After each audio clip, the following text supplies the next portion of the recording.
are 3 participants in the conference. Please announce yourself. Okay.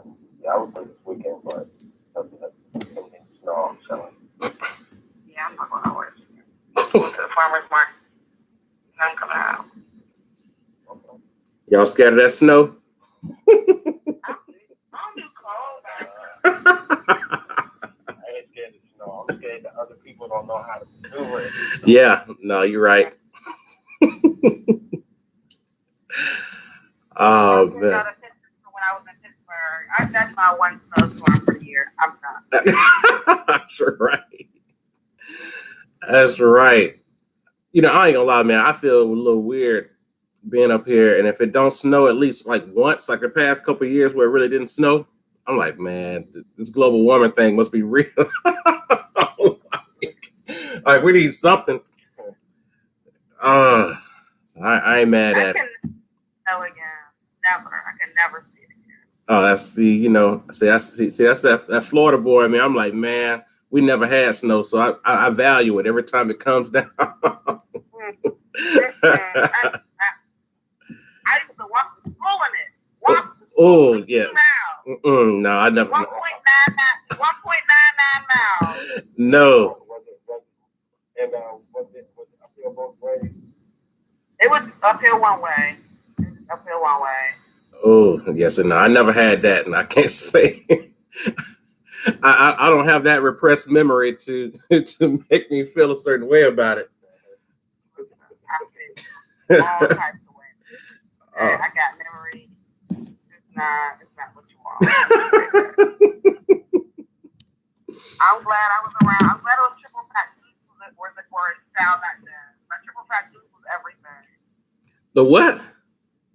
Triple fat juices. Oh, Hip hop down coats. They were necessary. I had a red, black, and green one. Wow. Brother D, you ain't hip to the triple fat? No, man, I don't know nothing about that, brother. That's That's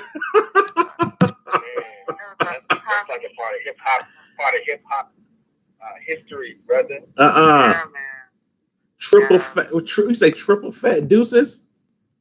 Triple fat juice. Mm-hmm. It was a down coat. They were down coats, and they were like hip hop. They had like mine was black and had like red and green patches on them. Oh, I think I know what you're talking about. As far it's like what is a coat? Yes, the coat. Okay. Full of down feathers. Got it. Yeah, see, no. They ain't had that in Florida. No, you would have died. They ain't had that. Like a sauna. Like in Florida, that's a sauna, right? Yes, you're right. Yeah, we have flip flops. Year-round flip flops. I love that. Yeah. I love that. I want that in my life. I'm not built for this. Oh man. Come on now. Say it ain't so like that. I am not built. No, sir. Oh man. I got my time down on my bed now. With the heater beside me. Yes, we need to make this call a Zoom. We're gonna start doing a Zoom. It's going to be mandatory that everybody at 7 a.m. keeps their turn their video on so we can see what's actually happening. At 7. Yo, that would be cool, man. Actually, I was thinking about that today. I do this thing, y'all. See, there we go. You know what? There it is. Next call. It's going to be completely mandatory. Everybody video call is on 7 a.m. Eastern time. It's going to be me and Gary on here. Me and Gary going to be the only ones to show up.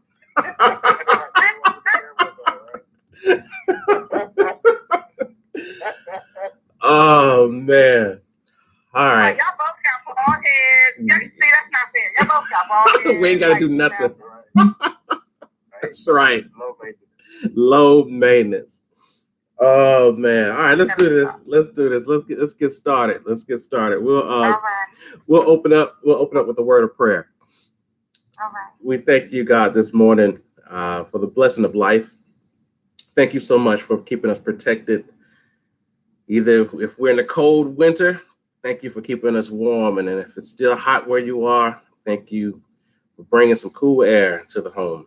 We thank you so much for health and protection during these unsettling days, God. We just thank you so much. So many things that we can just sit here and thank you for. So we just want to acknowledge your grace, acknowledge all the things that you've done for us. As that you join us on this call this morning, keep our minds open, our thoughts and ideas fresh, our spirit bold, and give us the wisdom to say the things that we don't usually say, but we know it's time. Give us the ideas that we couldn't come up with earlier in the week, but because we've come together, we can communicate those things clearly with an open eye and a willingness to make a difference. We love you and we thank you. We give you the highest praise. Amen. Well, good morning, everybody. It's on the line.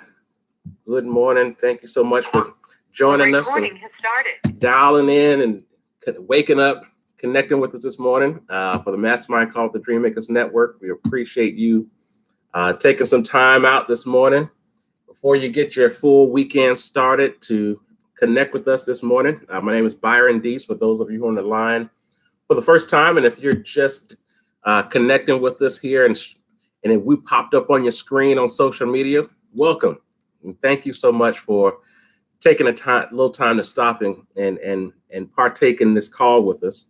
We're just so blessed and thankful to have another opportunity to do these things, to come together, to organize, to stop for just an hour to talk a little bit about personal development, where you are in your journey, in this life. Not sure what you've done in the other lives, but in this particular life, on this particular day, this week, when you think about the things that you're working on and where you're going and where you'd like to go, that you're willing to have a conversation about that and begin to outline things that have been in your mind for a while, and to use that outline as steps that you will take, that you are taking toward just accomplishing the things that matter to you. And then being able to even unpack that a little bit and say, what matters to me?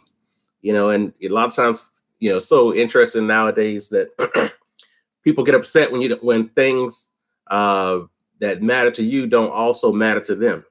And it's like, well, you should care about this too. It's like, well, I mean, I'm excited that you care about it, but don't hang me out just because I'm not fired up about it. But we want to make sure that we are working on those things that matter to us. And then even ask that question, unpack that even further and say, why does it matter to us? Why are these things constantly stirring up at some point in time in our mind and our spirit, keeping us, keeping our minds on fire, our thoughts engaged? We just want to really be, purposeful and intentional when it comes to those things that truly matter to you. And even if you think you don't have time to focus on it, I'll be honest with you, I'm gonna be straight up. That's literally the people I just really want to talk to. Those folks who, it's just stirring in their spirit all the time, in my ideas. They may have even written it down over the years, but have decided and have come to a realization that I just don't have time to do it. Like, I don't have time to do all these things that I get excited about. That it doesn't even make sense when you think about it. Like, if you have something that's really burning, that's getting you excited, that really matters to you, and you don't have time for that, then you take a step back and think about the things that you do have time for, that you've made time for, and does it do the same things to you? Like, does it stir you up? Does it get you excited? Does it, make you want to wake up and get right back at it? Like, we have to prioritize what it is that matters to us. I was this past week, I had some, just foggy. I was kind of foggy in my own thoughts and in my own, objectives and goals and things that we'll talk about here in a few minutes. And I had gotten a little foggy earlier this week. And I was just praying to God. I was just like, God, help me unpack what's going on. Like, help me get a little more into, maybe I've gotten in the weeds at some point, and I'm moving further away from what I'm here to do, from what really matters. And the word that he put in my spirit was life. Like, take a step back and think about life. Like, what does life mean? And especially, when we see so many times when I was just communicating with my cousin this morning about people who were in school with us and we finding out I've passed away. And it's just like, man, what is this, like, what is this life really about? And if we are really thinking about that, and we're really spending time on it, on doing the things that are truly pleasing, that you believe that this is what I was here to do. And then you get hit by a rock, and that's all right. I mean, you busy doing the things, you smiling, everything's going good, you feel excited about what's going on. And then a little kid throw a rock and hit you in the head and you died. And okay, well, at least I was doing what I felt excited about, when I went out. But if I'm just, circling my wheels, like circling my wheels, really busy, just all roused up about a whole bunch of other things, and the little boys throw that rock and hit me in the head. I'm like, man, I can see it coming. I'm like, oh, please don't hit me in the head, because I don't want to go out like this. Maria and I were watching Bad Boys 3 the other day, and right at the end, Martin Lawrence was getting ready to fall into that fire. He's like, I don't want to die like this. And a lot of folks are saying that, like, no, I do not want to go out like this. And so we have an opportunity. If we wake up, and that, that air comes through your lungs and you breathe it in, and you wake up, you open your eyes like, yikes, I got another opportunity to get this thing right. And that's what this is about. Just realize that, man, if you're on this call right now, if you have connected with us, via whatever medium, you got another shot. You got another opportunity to get off the rat race and get into life. And it means something different to everybody. And that's cool. And that's great. And I think that for the purposes of this call, we're actually, trying, the singular objective that we have collectively is that we all we intentionally care about this one topic together. And it's the thing that we can work on together, like how to live this life with purpose, with meaning, with this energy, energy that makes you want to do something, and which allows you to jump off of the spinning wheel that's just, I'm doing the same thing over and over and over and over again. And how to protect that energy, because there's so many things that are just waiting at the bits to take you off your purpose-driven objective, your purpose-driven lane, all the things that you're doing that gives you that feeling of I'm doing what I believe I'm here to do. So many distractions out here. And so we just wanted to take a little time for us to have these type of conversations, to get us back on message, recognize that there are factors and people whose sole job, you may not know it, but their sole job is to get you off message. It's to get you thinking about doing stuff that has nothing to do with your purpose. I just want to call it out and make sure that that there are people, they may not be, okay, let me just say it like this. That they may not be intentionally, trying to throw you off. These people may love you to death, but I'm here to tell you right now, you definitely better know exactly what it is that matters to you and what you're going to prioritize in your life. Because if you don't, somebody else will happily gather up all the energy and things that you bring to the table and use it for their best interest. And it's not malicious. They just said, man, I love having that girl around me because she knows how to make it happen. She knows how to get me excited. and she knows how to wallow in my pity with me, or whatever it is that's prioritizing somebody else's life. We just have to make sure that we're on message. And even when those folks show up, we still got this powerful energy of purpose, of solutions, of let's get to itness, if that's a word. I never forget, I was out here recently, I guess, during Dr. King's birthday.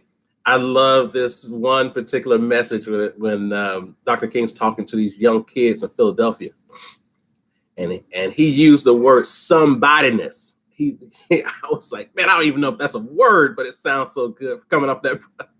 He's like, you gotta recognize that you are, or spark up your own somebodyness. And I believe it. And that's something that you have to go back to yourself and just say, man, I am somebody. Like that's what's my man, was that Jesse Jackson who used to say that? But we just have to keep ourselves engaged and making sure we're working toward these goals. And so thank you so much for connecting with us on the call. We appreciate you. We look forward to hearing from you on today's call as we dive into these topics for today. So earlier this month, and I guess maybe today or tomorrow, it's the last day of the month. So this is one of those Saturdays where we get a couple of different, I think, maybe 3 different or 5 Saturdays in this year, but on this month. But our last call, I think our last time we met was on January 2nd. And it was opening up the new year and really focusing on organization. How do we get organized for the year? How do we, and the reason why we wanted to kind of approach it that way is because it's not about just coming into the month of January. A lot of times we try to call it, January gets the pleasure of being like this excitement month, right? Because it's the first month of the year, and all these new ideas and goals and things are coming together in that month. Just so happened where it falls in the calendar, and then we get to February, maybe we're still on it. By March, April, are we still fired up about those things that we were fired up with in January? Well, I do think it's important for us to just get organized and identify what it is that keeps us on message throughout the year.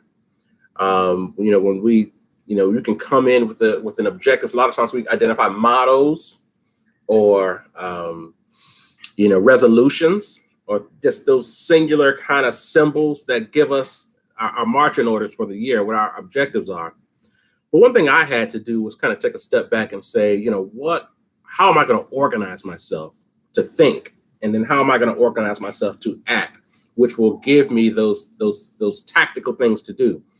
And so coming into this year, the focus, I told myself my goal is to really organize my life from a mind, body, and spirit perspective. So when I'm thinking about the goals, first of all, let's identify what are my goals for my mind. How am I going to create? When I think about my mind, that is the medium that I have to create things. What do I want to create this year? What doesn't exist that should exist? Is it a better lifestyle? Is it a better health lifestyle? Is it, additional financial resources that wasn't here the year before, but I like for it to be here? So what will I do to create that? What type of information will I take in? Who will I spend more time with who are experts on these topics? And if that means I'm reading to spend time with them, or I have some type of access to people who are experts on certain topics that I know I want to be a part of my life. So from a mind perspective, I look at the mind as my medium to create. So what am I prioritizing around what I'd like to create for the year? When we think about the body, what are we doing to take a look at yourself and say, what do I want to do with this? With this temple that I have? What do I want to do? Do I want to get stronger? Do I want to get thinner? Do I want to gain some weight? Do I want to put more energizing type, food into me? Like, what do you want to do? And if you don't come up with a plan, then you won't, I mean, that's the truth. If you don't have a plan for your body, then, nothing will happen, or maybe the wrong thing will happen.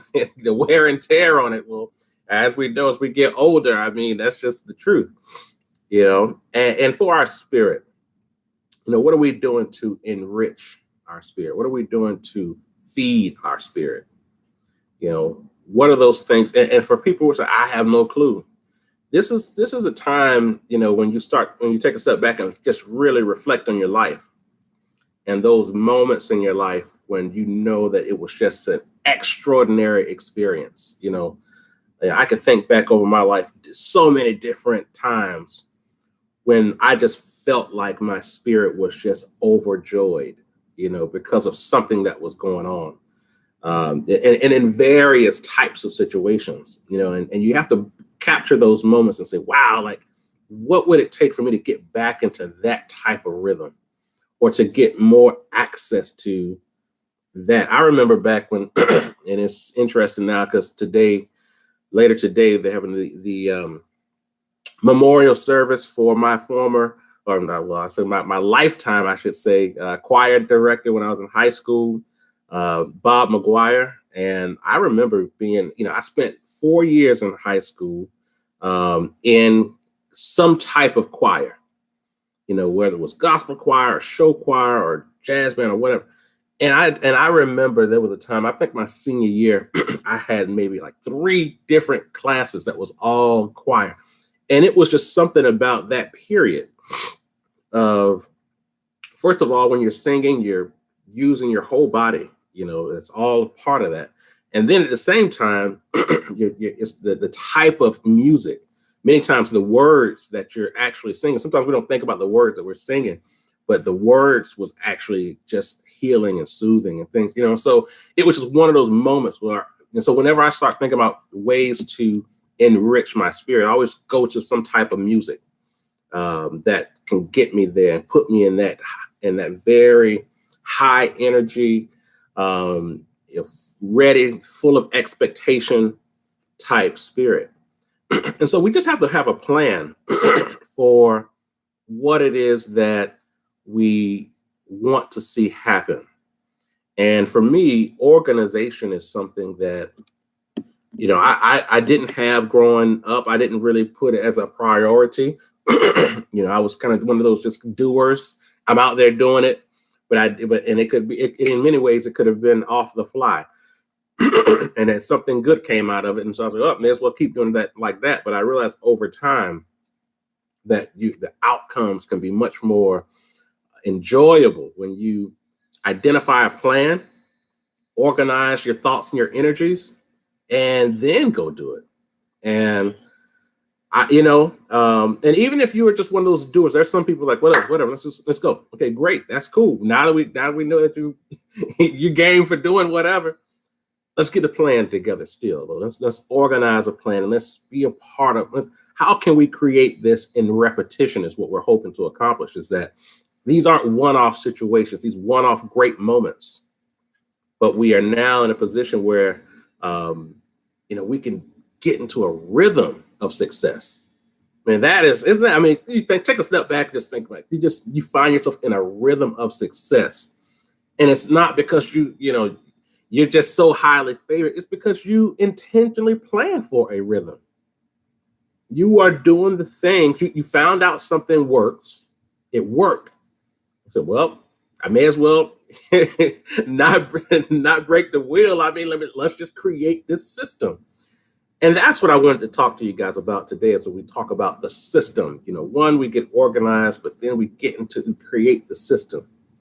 So before we start diving into that, I wanted to just take a second and open up the call. I know we have, we're at the end of this first month, and we came into this new year, into this new month with goals, with objectives, with plans.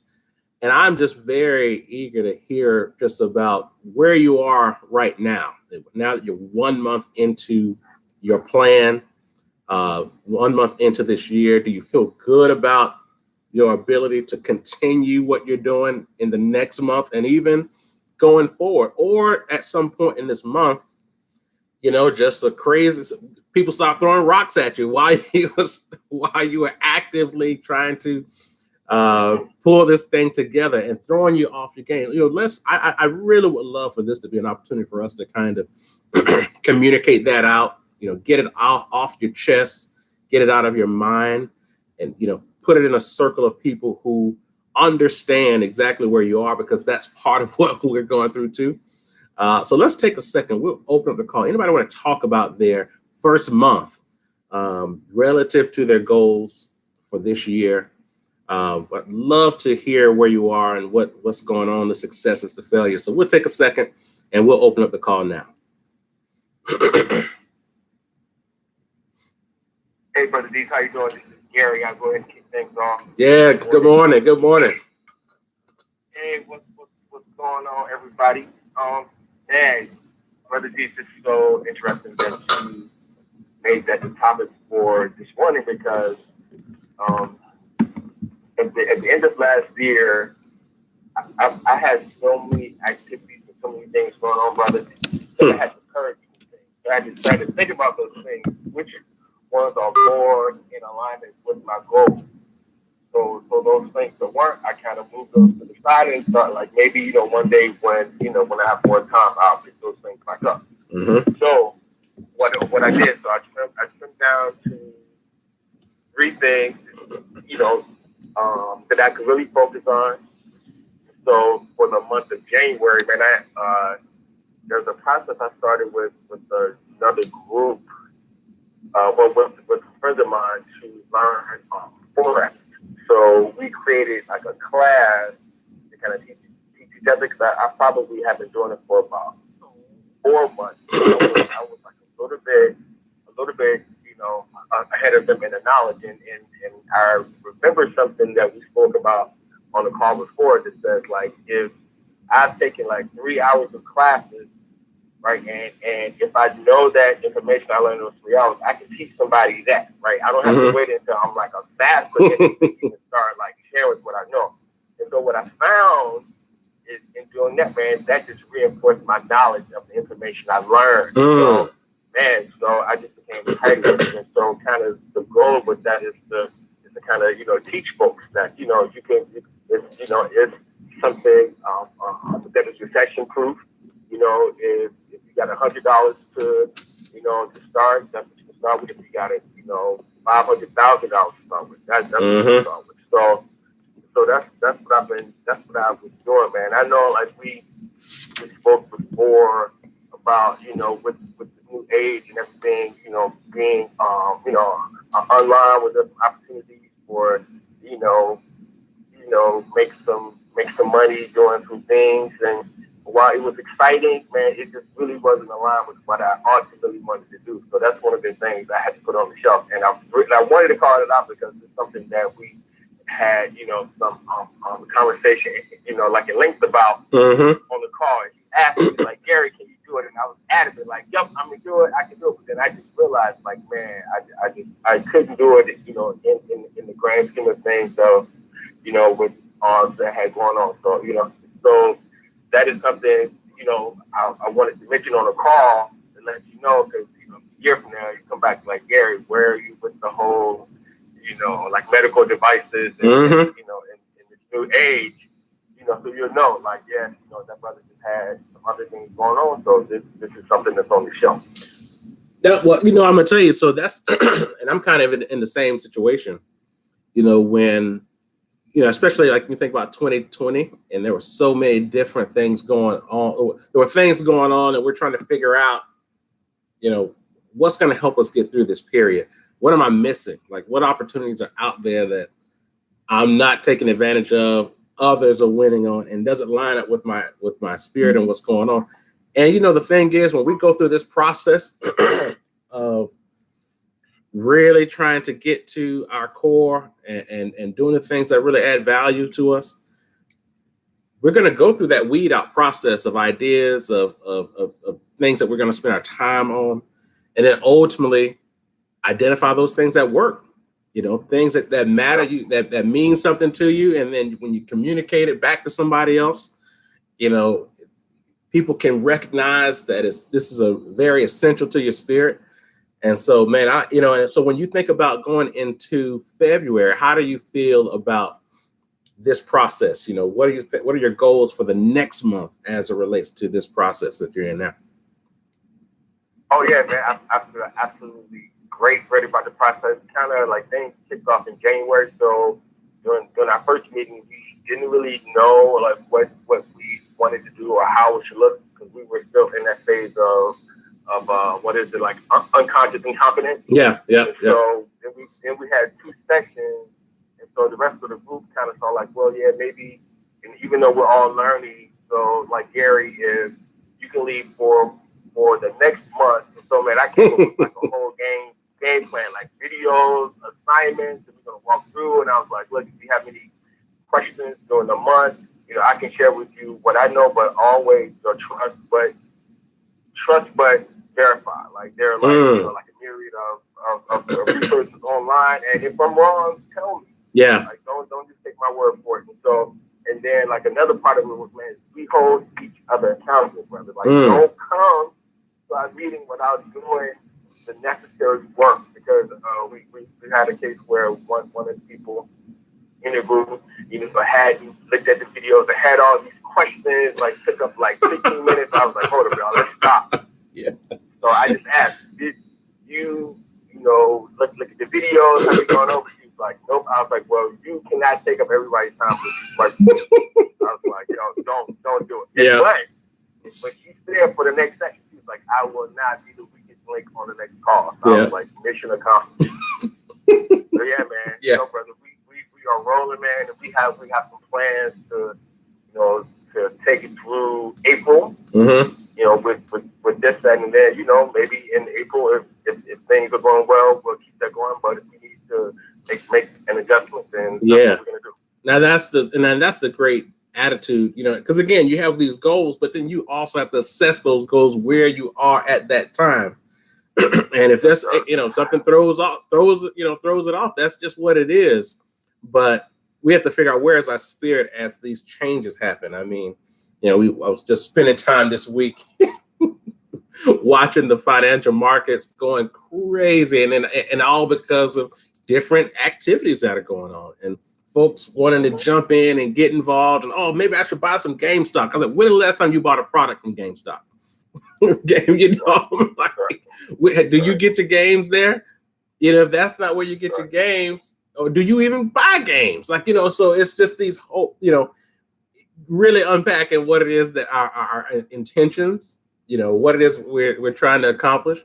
So I'm with you, man. I'm glad you kicked it off with that, because again, we want to just measure, where we are based on what we started.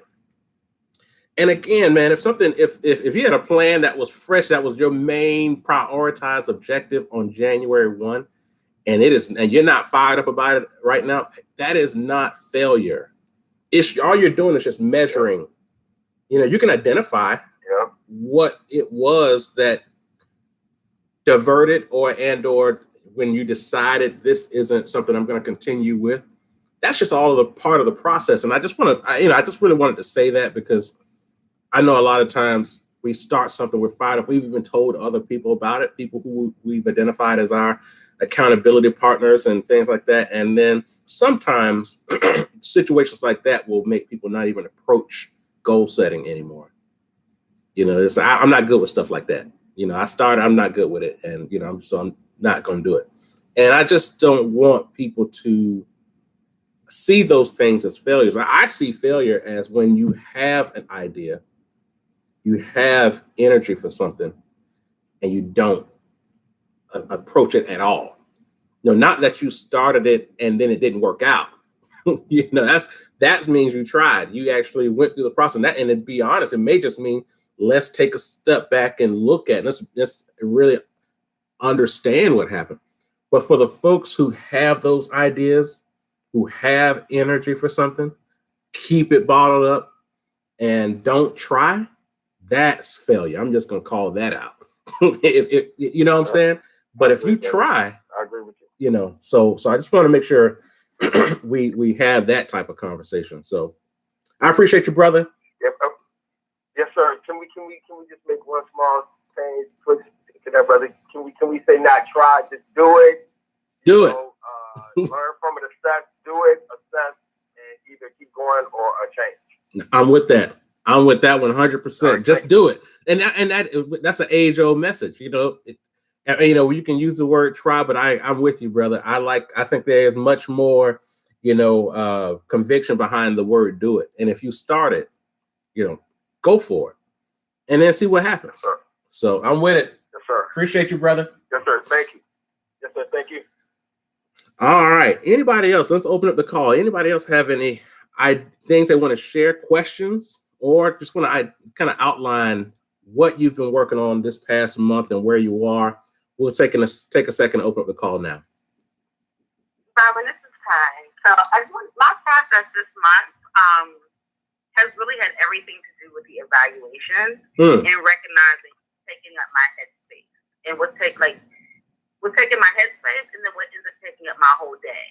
And sometimes what's taking my whole day isn't necessarily like the act of doing something, but it might be the thought of doing something. And recognizing like what's the clutter and what's not clutter, both physically and mentally.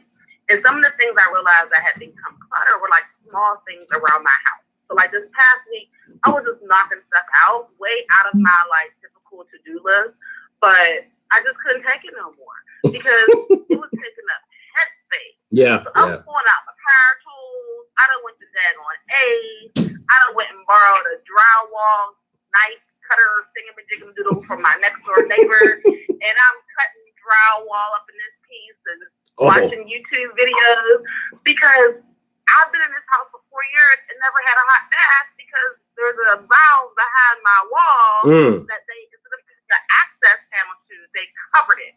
So I've been taking showers in my second bathroom for 4 years. Why is that bothersome to me? Because I like to have stag on it. I just like busted into the wall this week with the little joint and I turned on the valve like, and what? You know what I mean? Really? Like, but I think about all the headspace that small thing literally has been taking for 4 years. Like, it's clear. So it's like those are the kind of things that I just been like knocking off my list, like for real. Like I can't waste time thinking about these small things because those itty bitty small things turn into big things. And so one of the messages that I've gotten from Peloton is like, you can do hard things because once it's done, it's done. So, like, that's been, like, something I've been telling myself. The messaging that paying attention to those affirmations. I have my students doing affirmations now every morning. And it's changed the vibe of my classroom, like, almost overnight.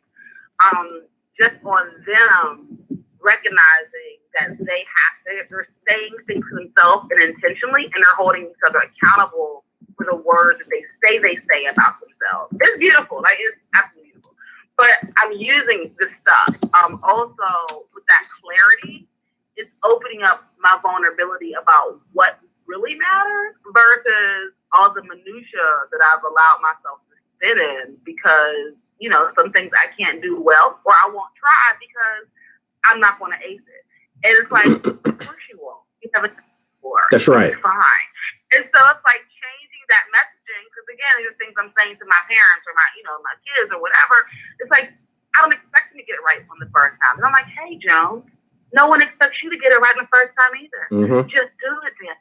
So it's like, so the same thing. Like, it's just like changing that, the self-talk and recognizing the minutia and doing the small things that are in the way of what really matters.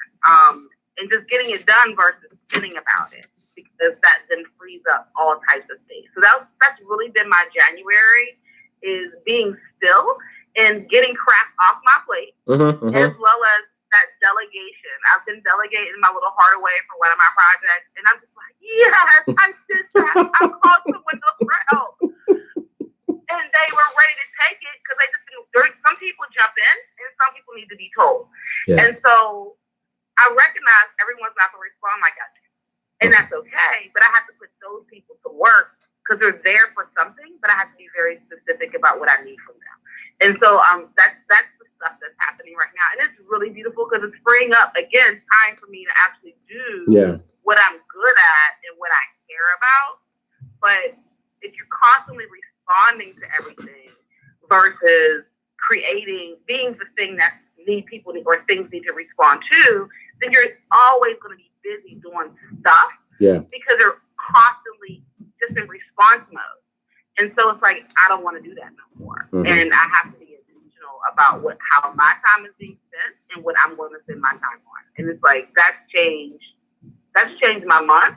And it's like, that's what I'm sitting down now to really write out my how for the rest of the year. Because I've cleaned just junk out. And now I have the bandwidth to just think about the next 6 months to the year.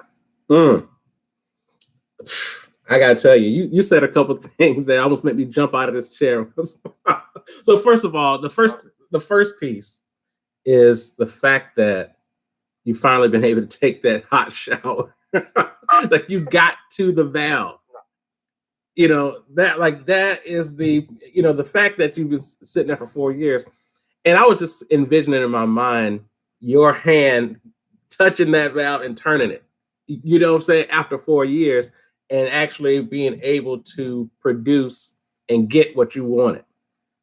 You know, that piece. And then you followed that up with, what you said. When you said the Peloton folks, I'm like, man, they spitting that kind of stuff out on Peloton? I'm like, wow, okay. But you can do harder things.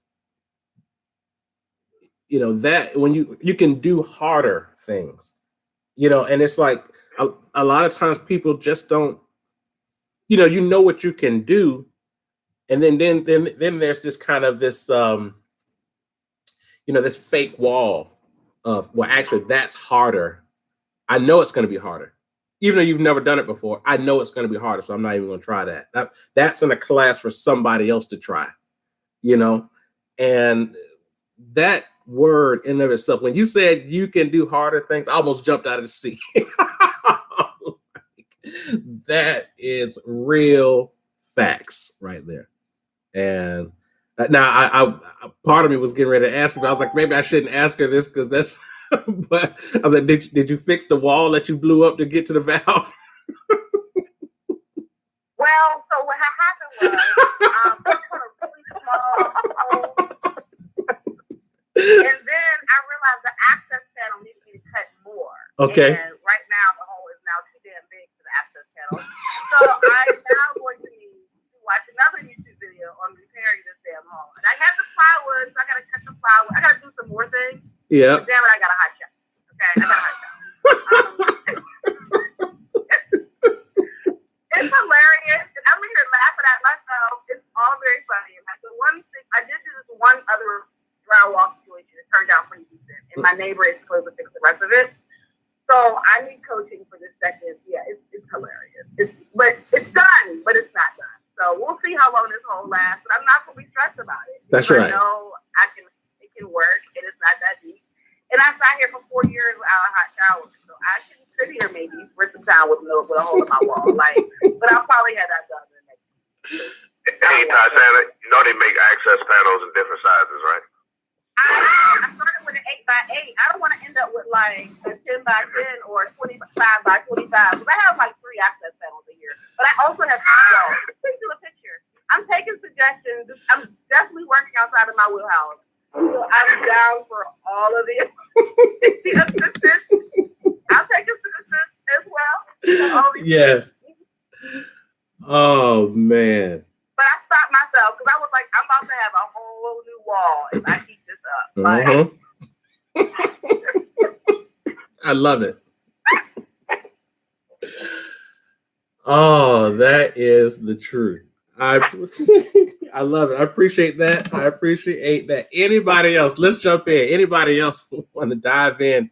Tell us where you are, what you got going on, what you're working on, what you're planning to work on. We'll open up the call now.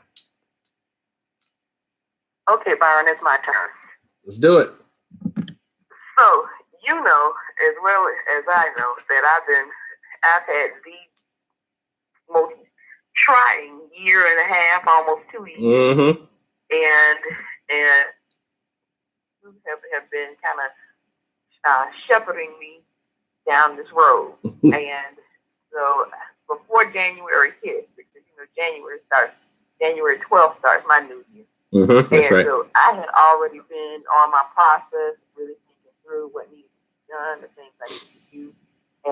But I have been buried doing other people's stuff, and it was just buried in it for a year and a half. And now I'm at a point where all of that just got pulled away, and I had all this time, so I started doing my own stuff. And I am so far ahead of the game with my stuff. It's scary because I'm not accustomed to being far ahead of the game. I sit there on somebody else's dime planning my stuff. There you go. And so, the plan was to, put myself in a position to be able to get my company off the ground. I got my LLC that's been taken care of. I got my. I'm finishing up the renovations on my condo, so I can. And so now we're going to do an evaluation and determine the value of it. Mm-hmm. Trying to hang in until I can get it to a space where I can get. If I sell it, I can break even with about $50,000. Mm-hmm. Get close to that. Hmm. And so now we're just kind of working through our process. And I told you I was going to be have this thing. Mm-hmm. Every 90 days. Just check off, and you're laying out the plan.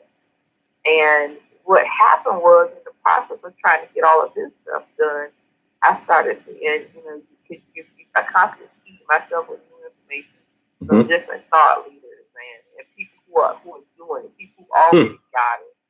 And what I realized is that, work on you. Don't be concerned about other stuff. You just work on you. You make sure you're the best you can possibly be. And in the process of doing that, all of that negative stuff that will pop in your head that tells you can't do something. And I said, as always, the stage and the monk up in the hills that everybody want to sit at her feet and hear what she has to say. Yep. He said it just now. Said you can do hard things. Yeah. And so the reality is, my sole goal is to spend my time eating the crust first. I can do hard things. I'm made to do hard things. I strive on doing hard things.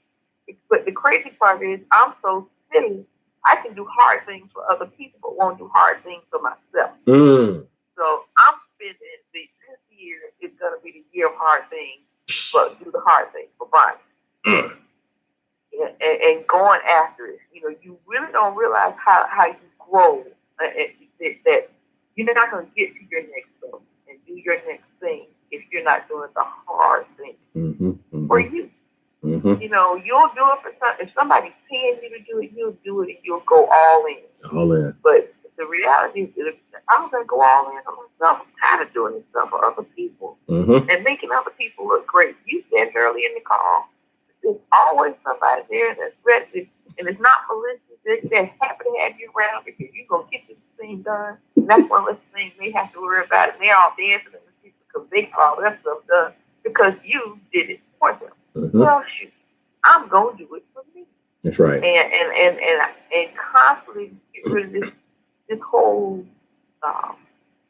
this negative self-talk in your head because you can't do it. Oh, you're not feeling well. Oh, you're not. Oh, this is his hurt. Getting old. It don't necessarily feel good sometimes. You know what? You push through. Choose your heart. Sitting around working hard for somebody else and not being fulfilled and living on purpose. That's hard. Or going out there making this thing happen for yourself and seeing yourself growing, seeing your bank account increasing, seeing your value increase. That's hard. Choose your heart. I'm choosing my heart. My heart is me. I'm going all out, and I'm so proud of myself because I'm ahead of the game. So the goal is to not fall off. Yeah. And to keep focused and keep taking the steps, and we're getting it. So the next thing in Tatiana being the in the mountains. She said it again. She was in there deciding I got all of this clutter. I got to clear the clutter. I literally was standing in my room, and I got these boxes from when I moved in here almost 2 years ago. That's still there. That I said, you know what? Let me get this stuff cleared out of my house. It's happening. Yeah. So yes, it's confirmation. That's the next step that I need to be working on. So I'm taking it in baby steps. So what's the next step? You know, what's the next right move? The next right move is to clean up this room and put everything away that don't need to be here. Give everything back to everybody that's in my house that don't belong in my house. That's right. Probably some of my stuff in there too. So just go and let me know what I need to do. You got a pair of shoes in a closet. I know I do. A couple suits. Everything is going. I'm about to get this. I'm clearing my house. We putting everything in order. So once we get everything in order, then the next will appear. So that's what I'm doing. Love it.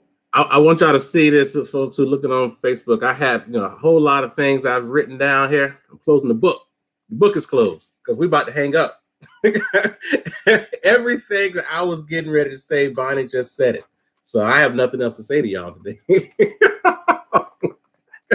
Man, that is what I'm really seriously talking about. And I'm gonna just, it's like at the end of the day, it's the system. That's the piece. And that's really what Bonnie just said about, first of all, you got to identify the thing that you want to accomplish. But then the next piece is, what's the process? And if you just sit here and said, one, I'm going to eat the crust first. I'm going to do the hard things right now.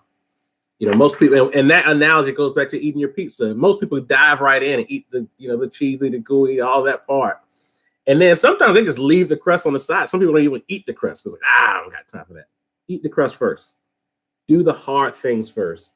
Get it out the way. And then the thing is, it's not hard anymore once you do it. And then and she also hit on be, do, have. And that's really how I've kind of organized my life.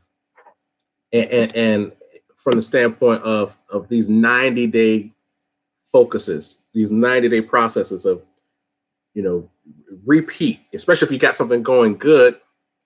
That first month is become what it is that you want. Conceive it. We put the title up there, conceive it, create it in your mind and become it. And so you have to identify with whatever you said you want to do and that your mind has come up and created. Then what does it take to become that? Different from what you've been doing before. This is a new idea. So it's not part of your life yet. But like Bonnie just said, and I'm dead serious, I literally put my book up because like Bonnie just said, you get in and you connect with the people who are doing it. And so if they're doing it, they're sharing that information, boom, now it's in your head. And I want to give you a quick example. And this is part of my, especially for this week, things that I didn't, I did, but I was about to not do it and all this. And then I'm going to share this with you guys. I came into this year with ideas and plans and strategies and the whole nine also. And there were some things I hope to have accomplished by now that didn't get accomplished, but there were some things that weren't on my radar at all that are now active and I'm excited about, and so but it goes back to the fact of having a goal and then just being led, I have to constantly communicate with God about my activities, about what's going on, because, I can easily get something can throw. It's always, again, going back to that conversation around people who are not malicious, but what they are preparing to do is throw you off your game. They're not trying to hurt you. They're just trying to get you to focus on what they want you to focus on. And so I can easily get caught in that, particularly when you have clients everywhere who have immediate issues and things like that. And so I have to constantly stay in communication to keep my mind focused so I can make the next step and do the next thing, do the thing that's right in front of me and making sure that thing that I'm doing is part of the goal, is part of the objective. because if I start doing stuff that's really off my focus, it shows in my conversation. It shows that I feel it in my body. You know, I get all those warning signs that tells me we off. We are off message big time. And so this week, and so part of this at the beginning of the year, I said, you know, I had these different things that I wanted to begin to do that was more focused on the Dreammakers Network and really creating more content. And so I had scheduled a call to do one of our prospective interviews with the great leader in the community and be able to talk to them about their story and document it and the whole nine. And had it scheduled. And as we were getting closer to that date, I was like, oh, this is, first of all, I don't have the platform I was going to use to do it.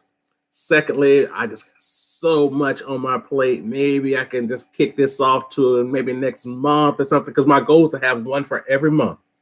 Once a month, at the end of the year, we're going to have 12 different shows, different pieces of content, 1 hour long shows that we've done, and interviews. And I was ready to punt that bad boy. I was like, man, you know what? It'll be all good if we have 11. You know, just like whatever, because I got too much going on. I said, nope. Literally the last 10 minutes before it was time to go on, I reached out. I said, here's the link. We're going to use a platform that I've never used before, but we're going to make it work. We did the show, 1 hour long, great content. And then after we did it, then other opportunities created that were off my radar that I had no intentions of asking about, didn't even know exist, but those opportunities were created because of just staying on message, doing what it is I said I was going to do, not, quitting on myself. And I'm going to tell you something else. After that day, the next day, I get phone calls that created more opportunities that were completely off my radar. And I attribute that to my energy. Let me just say this. I attribute it to me being proud of myself that I didn't give up, because I was proud of I was so ready to, y'all don't realize I was down to the last about 2 minutes. I was like, you know what? I could just shoot a quick text and say, oh man, something came up, and it'll be done. I can get back to my list of things that I needed to accomplish for that day. And I didn't do it. I stayed focused. I said, let's do this. And so much came after that because my energy, it's like my capacity increased, because it was a difficult thing. It was right in between two other tight. I had to keep that meeting tight and concise, because I knew I was going right into something else that I couldn't push off. But again, it's just doing it. And like Brother Gary said earlier, don't try it, just do it. And that's the spirit that I think that if we can just own that, you know what it is. That's what everybody else has. Everybody has their own prioritized objectives that you have already, even if you haven't verbalized it to us here on the call. You know what they are. And I would just say, like Brother Gary said, just do it. And like Ty Santa said, if it's hard, do it anyway. If it's hard, if it's difficult, and I'm sure you got these layers of what you feel that you have the capacity to do. Definitely do that. But what about that next layer? Like, what about that next step up type level? Don't be afraid of that either. Because once you do it, it's done. That's the part. Once you do it, it's done. So I'm just what you guys have shared is more the proof. I can come up with these ideas, but when you start really telling your stories, that's the proof that it works. And so I'm just beyond excited. I want to open up the call now again for anybody else who would like to share. I have a couple other things I want to share with you guys, but I want to open up the call again. Anybody wants to talk about your story, where you are, and what your January looked like? We'll take a second to open the call now. Good morning, everyone. Hey, Byron. Kendrick Tillman. Brother Tillman, how you feeling, man? I'm doing fine. Happy New Year, everybody. Happy New Year. So it's a lot going on with me. Mm. I would start with the Greater Baltimore Black Chamber of Commerce. We're doing an annual meeting I'm looking forward to. Mm-hmm. February the 19th. We're getting prepared for that. This pandemic has really had us pivot, so we have a virtual venue. We wanted looking for a venue. If you're familiar with Clubhouse or Hop In,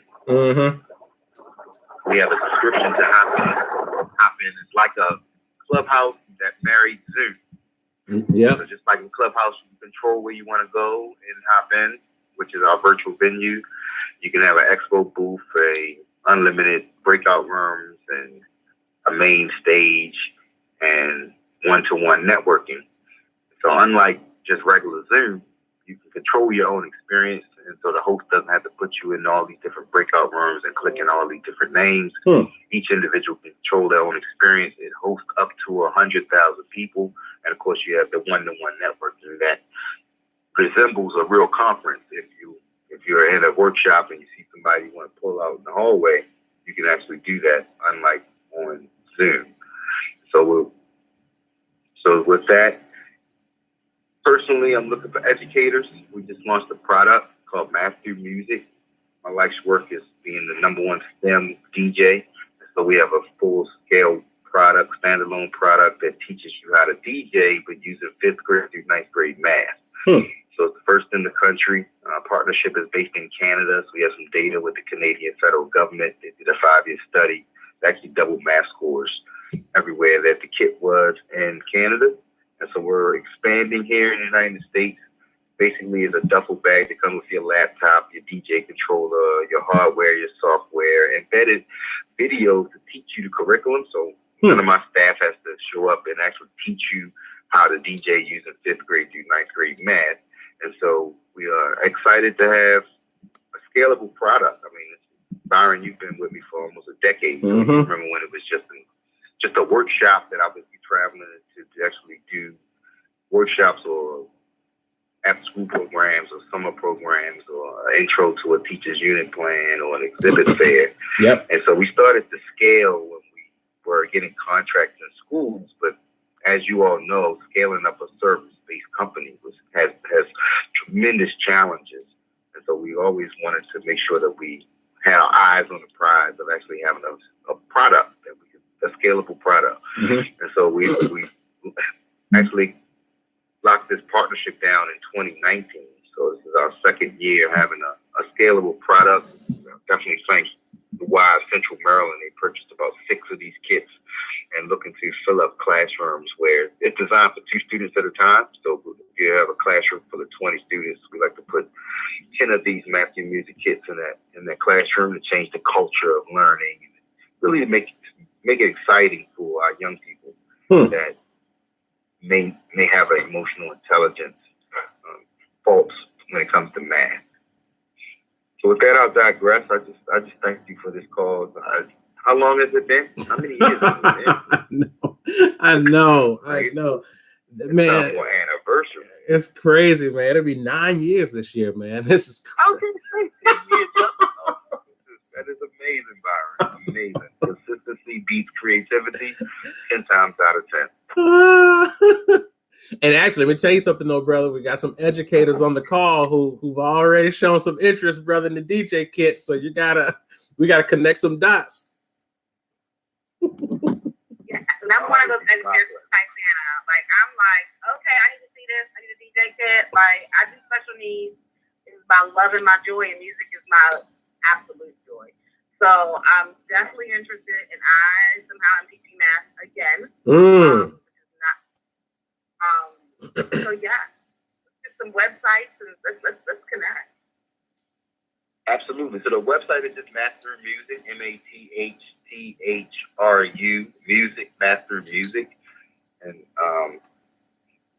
if it's a way for me to send you my contact, I can send you the info guide for here in the United States.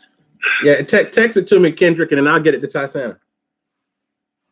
Perfect. And text me the website too, because I want to put that on blast, man. That is, I mean, it's just so. The thing is, and I keep to your point, Kendrick. I remember the first time when we met back, so yeah, definitely a decade ago with Black Professional Men, and the concept of all of this was you were communicating it while you were working on your MBA, and and I remember it was so novel, it's like, but the thing that I always thought about was the fact that, first of all, what you're talking about is very novel, but then at the same time, there's so many DJs across, especially in the Black community.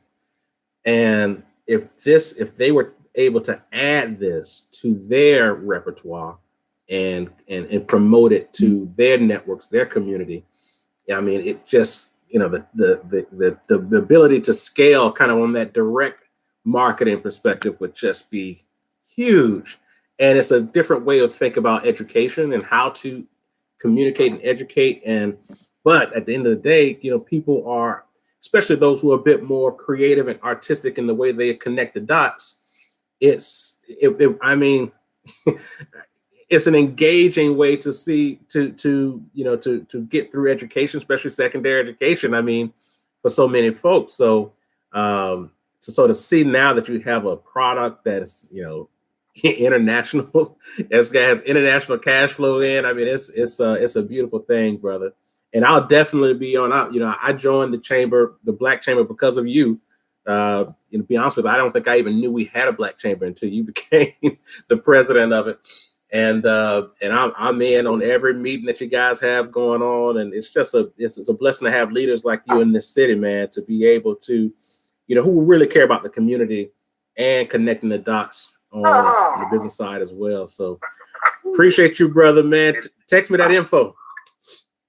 I sure will. An interesting thing about the chamber is I had a dream about 10 years ago that the chamber was the reason for creating Black millionaires. Mm-hmm. And 2 weeks ago, we got a call from IKEA. IKEA wants to get resources in the hands of small businesses.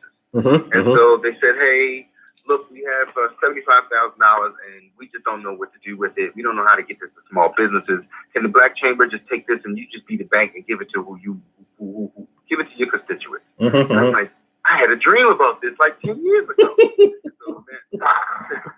And so right at a week after that, our marketing chair is one of the leaders of the Terry Business School at Johns Hopkins. So they did the same thing. They pulled out $60,000. So the chamber is really starting to become a bank that can actually provide resources to small businesses. And I had a dream about this. It's so scary how things the Most High just kind of connects things, and you see these things before they actually happen. And so I'm just excited at the energy of just how things are shifting for small businesses and the support that is coming out of our counterparts that wants to actually help small businesses. So I would definitely urge, if you're not a member of the Greater Baltimore Black Chamber of Commerce, to just join, get involved with the committee, because the board voted on blessing our committees and blessing those volunteers first, then moving forward with our rest of our constituents. So thank you for that moment, Byron. I appreciate you. Kendra, I'm also going to add you to, if you don't already have this on your calendar for Tuesday, there's a presentation that the Clinton Foundation is doing on the importance of CDFIs in the Black community. And so okay. I'm going to put that on your calendar as soon as we hang up today, because I want to make sure that hopefully it can fit if you have time to sit in on that. And I have a couple of other actually some folks in the community who are already kind of in this space of providing capital for Black businesses, but you know, we're in a very interesting time right now where dollars that we would have had to claw and scream and scratch to try to pull together. That's my point. We're in a window that where those resources are being made available but we just need to have the right infrastructure to accept those resources. And so this is one that I think that you definitely should be on this call. So I'm gonna put it on your calendar in a few minutes. Hopefully you'll be able to participate. But Absolutely. and that kind of goes back to, if the chamber is registered as a CDFI, then a lot of these institutions who are trying to figure out where to go, can identify quickly in Baltimore where they can put those resources. And on top of that, it also, and this is a good segue to what I want to talk a little bit about before we finish up. So actually, I'm going to go into this right now. So the Afro newspaper, folks who are taking a look at us here on social media, the Afro newspaper and the company in and of itself is hosting a Black Business Expo, Black Business Matters, next month. And Robert Smith is going to be the keynote speaker. And it is a virtual expo. And Robert Smith, for those who don't know, is a Black billionaire, runs Vista Partners in Austin, Texas. And more importantly for Robert Smith, well, some may know him as the brother who paid off the student loans for the Morehouse College students, the graduating class. But what I hope people learn more about him for is just after the George Floyd murder, it was kind of the beginning of kind of the awakening for a lot of folks. I call it the Edmund Pettus Bridge moment of our lifetime, where, the rest of the world now sees what we've always known. But he started an initiative behind closed doors, really, before he even made it public, particularly with the U.S. senators and corporate America, to talk about the 2% solution. And the 2% solution really is more of a framework for corporate America to identify 2% of their revenues and or foundation dollars to invest that money into Black economics. And there's a whole outline of that. But I mentioned that because the question is, well, how do we do it? Who do we give it to? Then that's when the conversation around CDFIs, Black banks, other financial institutions who are already in the heart of the Black community and have a long track record of deploying resources and financial resources from a consumer perspective, whether it be families and mortgages and things like that, and consumer loans, to really providing capital for small business owners. And so we have to get tooled up. We need to create the right type of infrastructure in our communities so we will be eligible and able to manage those resources in a way that there's a roadmap for all of it. And so I'm going to put that on your calendar, Kendrick. And then at the same time, I'm going to continue over the next couple of days, and definitely over the next couple of weeks, talk much more about allowing folks to jump in and join us for the Black Business Matters Expo that the Afro is hosting.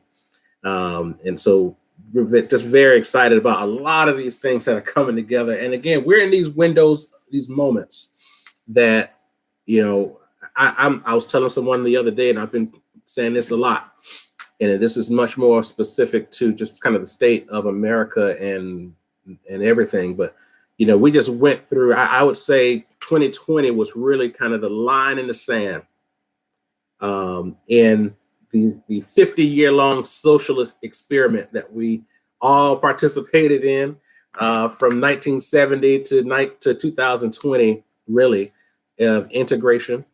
And how does that work, and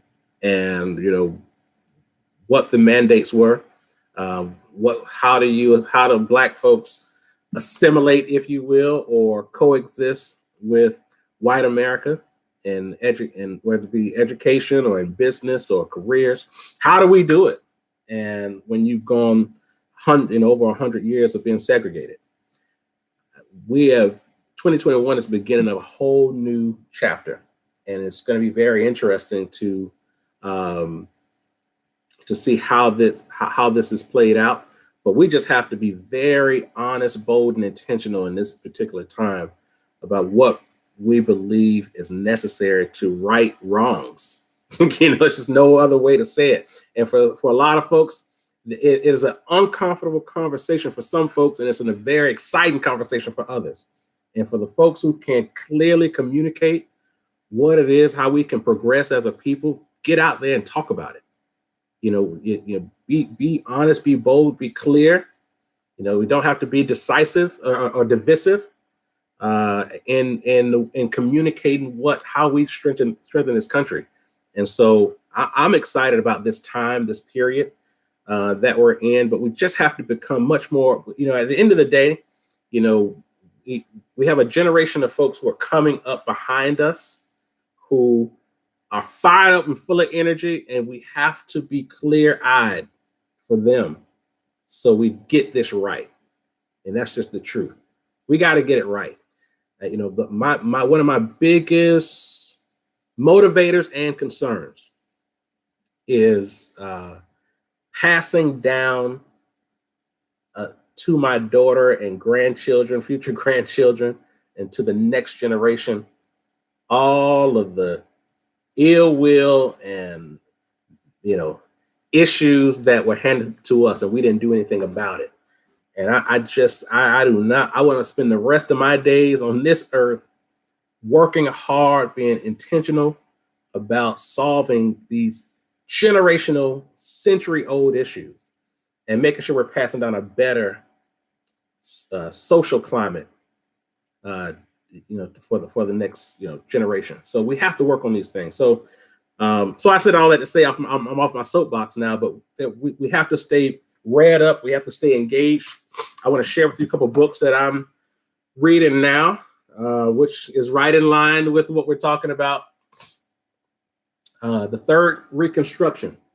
The Third Reconstruction by Reverend Dr. William J. Barber Jr. And you guys have probably seen Reverend Barber out of North Carolina. He is a great brother. He's really picked up the baton on the Poor People's Campaign that Dr. King started before he was killed, and he's doing it in a way that is crossing. It's not just a Black movement, but it is a moral, really calling a moral leadership. A lot of these issues that we identify as these political issues and these political divides, if we took a step back and really led from a moral perspective, we'd be able to see the end game much more clearly. I truly believe that. And so it's great to be able to dive in and associate with people who have spent time and are spending time on these type of solution-oriented issues or movements. And so, again, that's the Third Reconstruction, how a moral movement is overcoming the politics of division and fear, by Reverend Dr. William J. Barber. And if you don't understand what the Third Reconstruction is all about, you may as well go to the first. Dr. W.E.B. Du Bois, Black Reconstruction in America, 1860 to 1880. I highly recommend this book. As you can see, this is a big boy, but there's so much to unpack. We have to know where all this stuff came from. If we're trying to be solution oriented, we have to understand the details of what happened and unpack it, really get into it, and have it in our make us conscious of it, and then we could begin the process of even educating people who don't know this history. So that's a big point. Is you have to be able to come with some information that can level the playing field when we're trying to be solution oriented. So I'm going to put this up again. W.E.B. Du Bois, Black Reconstruction in America, 1860 to 1880. So I guess you can kind of get an idea of what my thoughts and my mind is at this particular moment. It's just really about as we're going through this social transition. It's happening. You can try to fight it if you want. It's happening. That's where we are. We have to be ready to be change agents in this type of climate. Folks are starving for leaders who can communicate and really be strategic to create solutions and not just things that happen, an occurrence. We did that, we did this, but did you fix anything? Was it a step toward a resolution? And so we have to be, we need leaders. And it doesn't have to be leaders who are on televisions talking all the time. We need people behind the scenes who are working every day to make this country what we believe it can become. And that's where we are. So I say this, I have one more book I want to put out here to you guys. And this is still, in the lane of this, but this is also the 16th convention of the National Negro Business League. The 16th convention of the National Negro Business League, which was actually the last convention before the death of Booker T. Washington, and who was the president and the founder of the National Negro Business League. So that's what I'm reading. I'm just in that point right now where I need to go back. Yeah, I need to go back and get the information of the plight of that time. What were the strategies of that time when we were going through Reconstruction and then post Reconstruction, and then the climate of the community of America at that time for Black people. But at the same time, what was the climate of America as a whole at that time? And what were the laws that were being passed? What was being introduced that didn't get passed? This is just for me personally, a student-oriented time for me, just to get in the lab, to understand, to hear from those leaders, and to ask God to create some clarity on how do we address these age-old, century-old challenges in this country. So I'm off my soapbox now, and we're well past our hour. So anybody else have any questions or comments before we finish up for the day? Steve. Yes, sir. Morning. Yes, sir. Hey, good morning, brother. All right, man. This is another fantastic call. Thank you to everybody who got on. I want to start by saying, Santa, I noticed y'all didn't hear that she said she had this is her second bathroom. So she definitely has taken a hot shower. I didn't want everybody to think it's been 4 years. She hadn't taken a hot shower in 4 years at all. I know that because she said second shower. I just want y'all to realize that. But definitely, I want to say that I've been taking cold showers for 6 months now. Only one hot one a week, right? We talked about. And we did talk about this. That's right. And it's just, it's something I read, and hey, I'm experimenting on myself. It's not anything I recommend at all, especially in this climate. However, I just wanted to say that, and it's been okay. It's been good, man. Wait. Now you can't just say that and not say why. You can't just leave people with this. This is like take cold showers. No, you gotta go into the why of the cold shower. All right, we're all is, brother. I need to know if it worked, Cass, because I just read about it. Thank you. So if you just read about it, then you know all the stuff that they say, and it's the beauty of the age we're in. There's so much information out there about every possible thing. So the stuff comes across your desk, and you say, all right, well, okay, cold showers. One guy says it, another guy says it, but I'll give it a try. So it has, but one is true. The basics of it is true. You take a cold shower in the morning, whether you're ready to go or not, when you step out of that shower, you are ready to go. There's no question. Yeah. There's no question. And so you think about it, when you take a warm shower, you get relaxed, and you calm down, all that kind of stuff. No. This heightens all of your senses immediately. Two, it helps in shower time. Because you're not in the for a long time playing around, man. You hit all the parts, you rinse once, you hop out, you rinse again, and it's gone. Because you don't want to spend a lot of time with it. That's It's supposed to have medicinal qualities, you know, and it makes it, you know, it makes all your endorphins start kicking, and it makes your body come alive. It's supposed to have some other health things that, you know, I haven't been tested before and after, so I can't speak to that. But I know that it definitely makes you feel better. It definitely wakes you up. And the reason why I was drawn to it was because the mental challenge piece of it was the guy that brought it to me, was the guy I was actually said.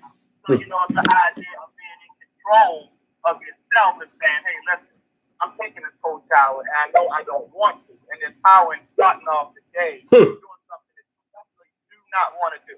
Eat the crust. There's no time ever in life that you're like, oh, yeah, I'm about to take this cold shower, and it's great. You know, even in athletic situations where they have to do it and they know it's going to help heal, you know, help them recover, they still don't want to get into the cold stuff. So the idea of starting your day with something that you definitely don't want to do is the effort of eating the crust first, physically. Mm-hmm. You know, and for some people, stuff is easier than the mental stuff, but it's still, you know, another way to change yourself to do stuff that you don't want to do. So it's good, and I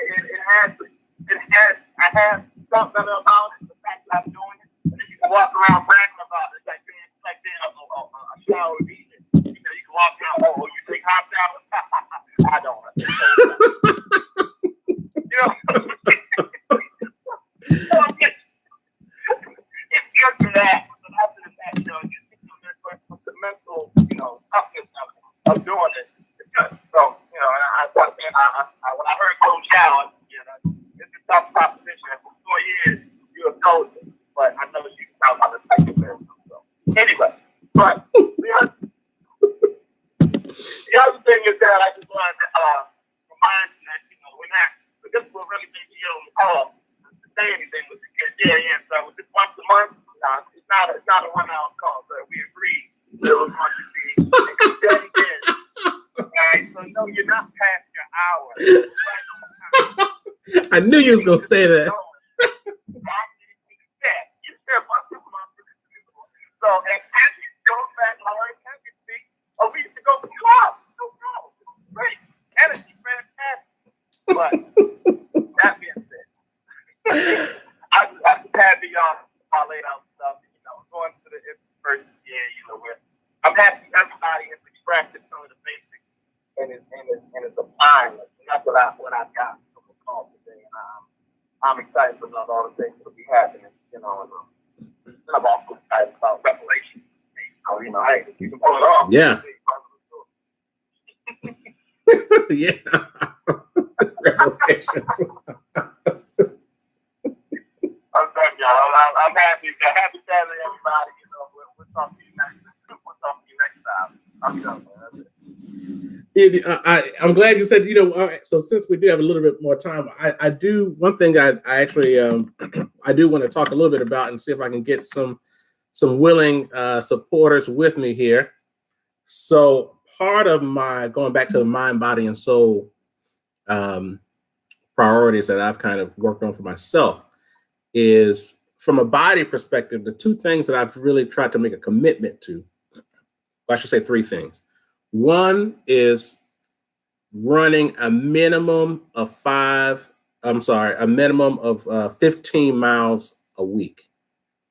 So that's a minimum of 15 miles a week. And so what I've been trying to do is do 3 miles a day, at least 5 days a week. So I figure that's going to get me there. Or if I slack up and have a day that I'm not doing anything, then I'll maybe double it up, or have one day I'll go 4 miles or something like that. But trying to have that minimum baseline of 15 miles a week. And again, it's more of a situation where I'm trying to not really challenge myself, but just trying to get into a rhythm, you know, of something that I know I'll do ongoing. So not saying, oh, I'm trying to like break some barriers. I'm just trying to get into a rhythm and say, you know what, this is my rhythm. This is what I do. It keeps me, you know, sweating. It keeps me burning. And so I can rock it that way. So that's one thing. And so if anybody, and I use the app, I got like the little health app on my phone. So I'm able to kind of track and do things like that. So I'm going to start saying, if anybody wants to join me on this and say, hey, I'm with you, and we can share it, share our stuff together, what you've done this day, what you've done that day, let me know. If you're on social media, shoot me a quick note, say, hey, count me in for the 15-mile goal per week. And I'm happy, so we can on a daily basis, we can share and communicate back and forth with each other as to what we've done and what our numbers were for that particular day. And then the other thing I've been doing, go ahead. Oh, I heard somebody. Yeah, brother, you how you doing? This is Gary. Yes. Count me in, definitely. Okay. Well, I got you. I'm gonna put together a team. So we're gonna, and as more people wants to get on that team, we'll have we'll share and keep each other posted as we hit those goals. So I'm game, brother. So I'll definitely plug you in today. I'm gonna try to get my 3 miles in today at some point, maybe right after the call, and so we can get this part started. The other thing I've been trying to focus on the health side is really just drinking more water, drinking as much water as I can, eating as many vegetables as I can, and trying to, just have as much lean meat as I can, so, and focusing on those 3 things. Did I drink a lot of water? Did I eat, enough? Did I eat a lot of veggies today? And what type of meat did I eat? And just keeping those 3 things in my mind. And again, I'm not trying to do some diet, anything like that. I'm just trying to get into a rhythm, something that's not, here we go, gotta do this again. I don't want to be in that space. I've done those things before, and I don't want to be in that space. I just want to feel good. I just want to feel good, about my body to feel good, because when my body feels good, then my mind is able to fire off. My mind is able to be quick and sharp, and I can get, really creative. And creativity is something that I'm really I pray for creativity. I'm just like, oh God, whatever it takes, help keep my mind fresh so I can be creative, so I can come up with things that weren't on my mind previously. That things can just fire off. And it was going back to this whole piece about creation. Something I said earlier in the call, and I want to try to connect the dots back to this. And I personally believe that this life is about creation, is about us creating. And so I don't want to be in a situation where I'm not creating, because then at that point, then I'm not living. And this is my own viewpoint, so I'm not, I'm not quoting a scripture right now. I'm just telling you my own viewpoint is, for me, life is about creating. And so I want to stay creative. I love being around creative people.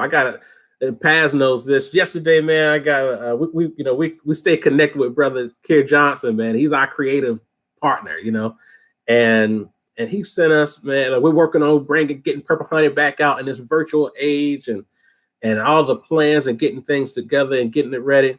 And he sent us this little promo piece. I was just looking at this thing like, oh man, I love creative people. It was so slick. It was just the energy, it just felt right. I was like, man, this is great. Like I don't know if Paz, you felt like that, but when I watched that thing, it was this little video. Hopefully he'll produce it and put it out there so everybody can see it. It was just so cool. And I was like, man, this is the type of, I want to be in that energy around people who can create, who like to create, who are always trying to stay in that space.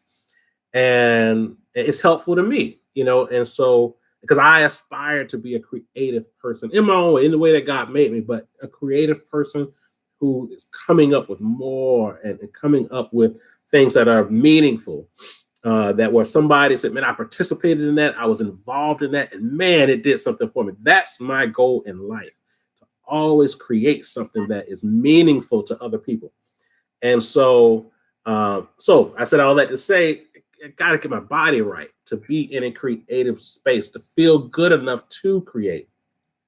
I feel like this whole flow is something that is all together. It's not one thing in a separate space. It's all connected and are all relative to these goals. So I wanted to throw that out there for anybody who's also thinking about the health side. we can join these little health accountability teams. And not for everybody, but for people who really say, yeah, I'm game. I want to do that. So just if that's the case, if you have my cell number, text me, say I'm in, and then we'll put it together and we'll share and we keep each other plugged in on what we're doing. So wanted to put that out there as well. All right. Well, I'm gonna take. Oh, go ahead. All right.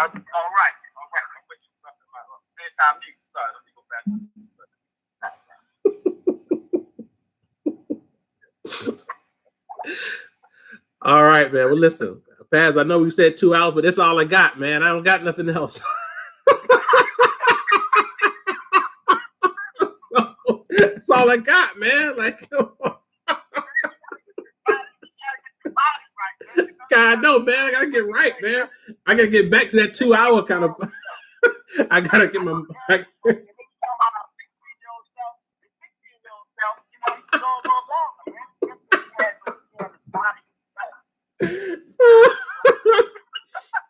Told you, man.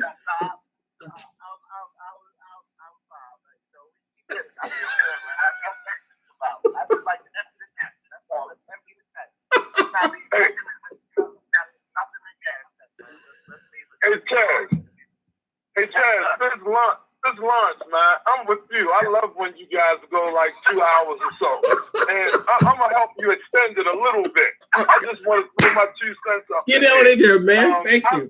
I love what my brother said early on the call when he talked about just teaching what you know. And and that came to mind when he said that. It was like, yeah, just be a master of what you do know, right?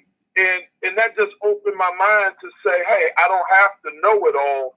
Just teach what I do know, right? And you become a master at it because it becomes repetitive. And then it allows you, other people engage, and then you learn more. So I love that concept. And then everybody, my thing for the new year is just organizing. Okay. And everybody, when they shared, it was like everybody was on that same page, getting things in order. It takes me back to the book that I've read, and I'm reading it a second time. It's The One Thing, and what it says you want to do the one thing that's going to make everything else either easier or unnecessary.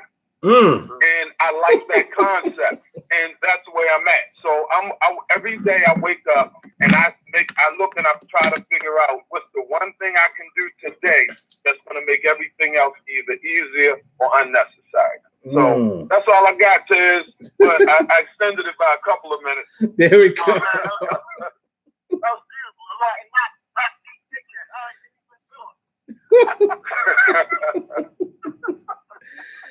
Man, and listen, I'm writing it down, man. The one thing that either makes it easier or unnecessary. Hey, listen. I'm gonna tell you something. I love it when I can identify something as unnecessary, because a lot of times we just spend so much time doing things that we hope it's necessary. But when we really realize that it's unnecessary, we can check it off. We can just get it out of our life. Like, I'm done with that. That was so unnecessary. I love that, man. I'm like, whew, that was good, man. I'm done with that. Because a lot of times you don't really, you're doing things, but you hope it's necessary.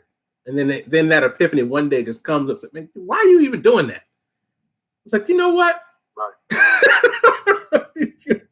So listen. I'm gonna have that book. We're gonna be talking about that book the next time. Make it easier or unnecessary. I love it. All right. Yeah. We got it. The one thing. All right, good people. I'm out, man. I'm getting off with y'all, man. I'm gonna get my body right, get my mind right. And then I'm gonna be back for that. I'm gonna be back in that 2 hour fighting weight. You know what I'm saying? I'm gonna be back. I'm not there yet, but I will get there. So y'all folks, enjoy your weekend. Have a positive listen, man, as we go into this next month. And this is real deal. we're moving. I do want to say this, and it's definitely important as we're moving into kind of out of that conception and believing. We want to go into this next month really doing it and getting very intentional about what we're doing and getting into and making repetition the goal, especially if you're doing something that's right, something that's adding value, something that you believe in, and you really, you're making this thing work, something that you're doing something that gives you energy. It's a part of your goals, and you recognize that it was a necessary goal to have. Then your focus should be repetition. Autopilot, where it's happening. You don't even have to think about it anymore. It's just autopilot. And, we want to get into that space, because as we move into that third month of the be, do, and have, then that's when autopilot really happens. So we're going to spend this next month in the repetition space, getting to a point where we can really get in a rhythm. So you guys can ask me, a 2-hour call won't be a thing. You're like, oh yeah, wow, we got 2 hours. Oh wow, we done, because I'm back. Because my energy is back, my creative space is back for a 2-hour call, and the content is right. And so so here's the part, right? If the content can just flow through for 2 hours, and you felt like you were on the call for 30 minutes, that's when you're right. So we got to get there. So we got to get there. So we're going to, and that's a goal, and I'm excited about accomplishing that goal. I will say, I'm going to share with you guys before we, right when we finish up here, the call that I had with the publisher of the Afro newspaper, Dr. Francis Tony Draper. It was just, man, I so just enjoy every minute of that conversation. You guys know me, especially you guys who've been around for the past 8 or 9 years with this call. I'm just a history. I literally, especially when we start talking about Black history. That's just something that is at the core of my soul when we talk about understanding our history, because it's not something that we were just taught, in class. And so my mom, used to always keep me, talk to me about things that were historical. I would always ask a lot of questions growing up, and it's still a part of me. And the Afro newspaper they've documented our stories, our history, the things that have happened. I remember when I used to manage the retirement plan for the Afro newspaper. And I remember when we first started that engagement, and the publisher at the time, he said, oh yeah, he said, you went to Tuskegee, right? I said, yeah. He said, let me show you this. And he showed me the article that the Afro newspaper did on the funeral of Booker T. Washington. And at that moment, and we were just signing the dotted line on me managing the retirement plan. And I knew then, I was like, I'm in. Whatever. I knew I needed to get immersed in what they had from an archives perspective.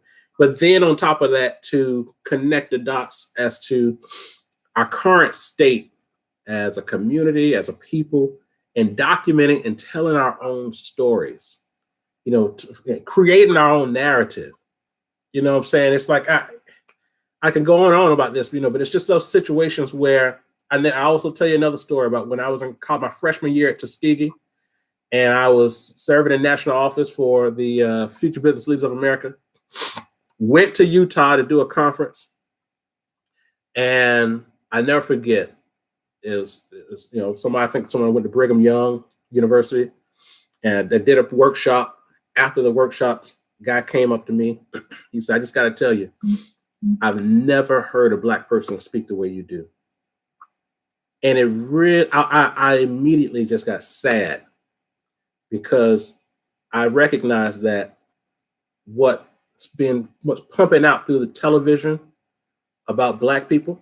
First thing I told him, I said, man, if you could come back to school with me, I'm like, you would see just unbelievable people who, and it's just the fact that what's being portrayed and shared through the media about Black people is not who we are. It's absolutely not who we are. Maybe you can find a segment of folks who are in what they're portraying, but that's not who we are as a people, and that's not who we've been as a people, let alone currently today. And so these are things that are very important to me, that we begin to tell our own stories, create our own narrative, tell the truth about who we are, the good and the bad. I mean, all of it, but it's not like the curriculum in our classrooms where our kids are learning is going to tell that story. So we have to have these resources, these businesses, these organizations, people who can, who are willing, who are going to be able to share the story on a mass scale, on a large scale. That was part of the reason why I'm, again, I'm in a, kind of going off, but one of the things, the reason why Black folks were so excited about Barack Obama was because he was now you can't force some other narrative. You're staring at this guy who speaks for most of us, who speaks and communicates and engages like so many folks that we see every day. But prior to him, they're like, "Well, I didn't realize Black folks talk like what?" So it's so, especially when you start looking at the movies and all that. So I'm going to share that the interview with you guys so you can kind of hear a little bit of the history of the Afro, but at the same time, some of the stories that they captured, and then the family. It's a family-owned business, started in 1892, and still rolling today, and still impactful, still active in documenting our stories. And so I really enjoyed that conversation I had on our Perspectives Network. So I'm going to share that with you guys as soon as we finish up here, and hopefully you will enjoy it. And also, again, I posted here on social media the Black Business Matters conference that's coming up next month. So on February the 18th, and that's all I got. So next time you see me, I'm gonna be ready. I'll be ready for a strong 2 hours, and we're gonna make it work. All right, folks. Have a great weekend, and we'll see you next time. All right. Have a good day. All right.